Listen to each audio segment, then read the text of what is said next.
Anybody that does gardening knows that April and May are probably going to be your busiest months of the year, as well as the most important months, because you've got to make sure that everything that you plan on growing from now right till the end of the season has been sown, potted on, or ground prepared, ready for that happening. And as we did in March, what I'll do is I'll give a full list of everything to do all the way through April, and we'll break it down into weeks as well. Plus, everything mentioned in this video is also listed in the description. So let's get started with all the things that we need to sow and grow in April.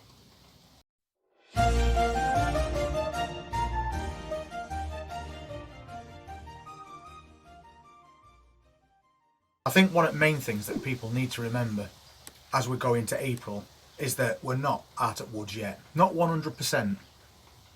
We've still got chances of frosts. In the area that I live in, which is Derbyshire in the UK, we've had temperatures of -4 mid-April. So you still got to be wary of those factors. Normally they don't pass until May. But we can still sow lots of seeds, pot things on and plant things out all the way through April with a few added precautions. And we'll start off with things like your fruit bushes. If you're growing things like blueberries, blackberries, gooseberries, they're going to start and sprout because the temperatures are slightly increasing. So those little sprouts of fresh growth are going to need protection, because if they get hit by a frost, it's going to knock them back, and they're just getting started. So if they're in containers, you could bring them into your greenhouse and give them a bit of protection. But if they're outdoors in containers too big to move, or they're planted in ground, then a good idea at this time of year will be to mulch those plants, just to offer that extra bit of protection to that fresh spring growth. And the same thing goes for any trees that you might have. We've got a patio dwarf pear tree, and that is just starting to bud up. And once again, it's susceptible to damage at that stage. So now your plants are starting to bud, and also they'll start to go into flower very soon. You need to protect those blossoms. So a bit of fleece over the top of your plant once you get a frost warning coming up. And also you could prune those back a little bit if you wanted to as well. It's going to keep those plants healthy for you in their early stages while they're trying to get established.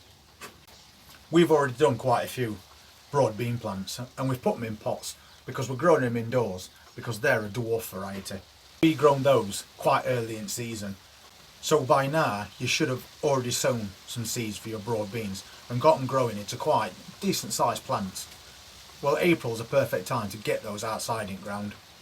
They're very cold at hardy anyway, so a frost won't hurt them. But as these plants grow, it might be an idea to just put string around your rows just to protect them from wind. You don't need to baby these plants too much, but it never hurts to offer a little bit of extra support when they need it. We've been growing things in these little packs as well. As was mentioned in a previous video, things like cabbage and cauliflower. And now we've got these little seedlings that's appeared.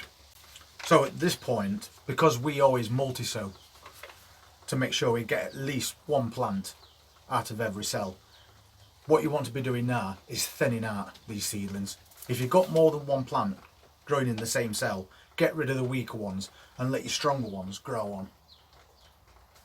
Or if you're planting them in little containers like that, which is something else that we do, just multi-sowing in small areas, now's the time to prick out these little seedlings and give them their own individual growing space so they can grow on to be big enough plants to put outside quite soon.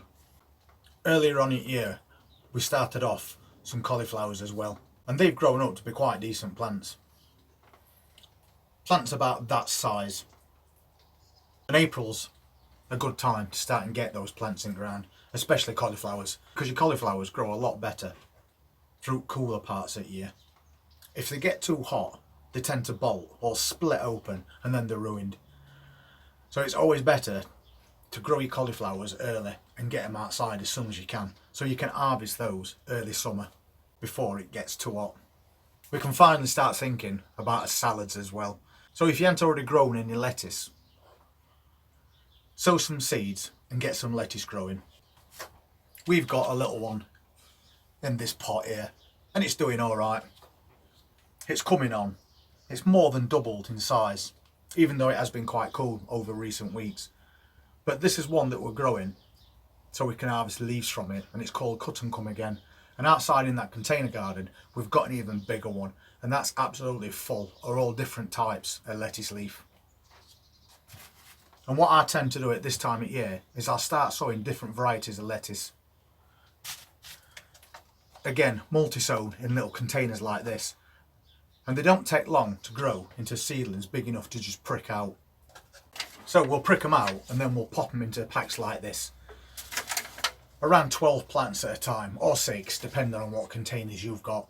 And we just put one plant in each of these cells, and then we can grow them on into bigger lettuces to plant out later on.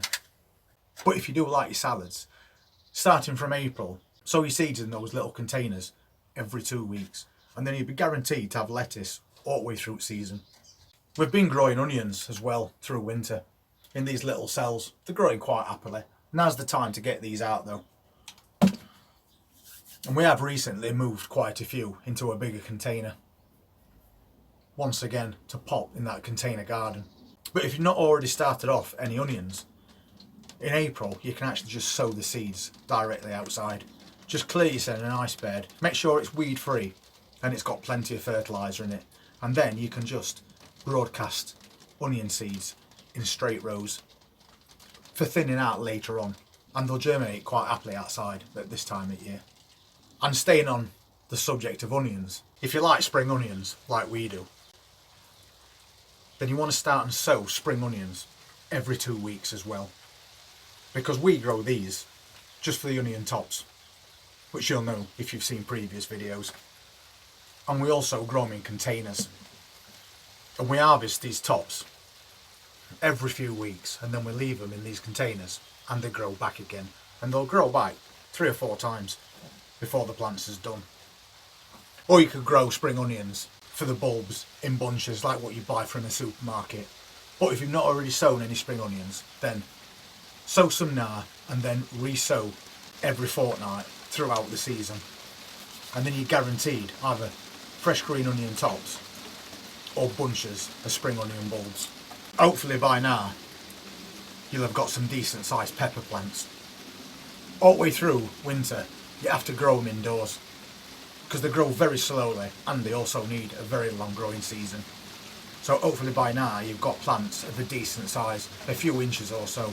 And it's important that at this time of year you get those potted on, because if you don't, they're going to grow slower because they're restricted to small containers. So if you have got some in quite small pots, get all those potted on into bigger ones, offer them a little bit of feed and get them growing into plants twice the size.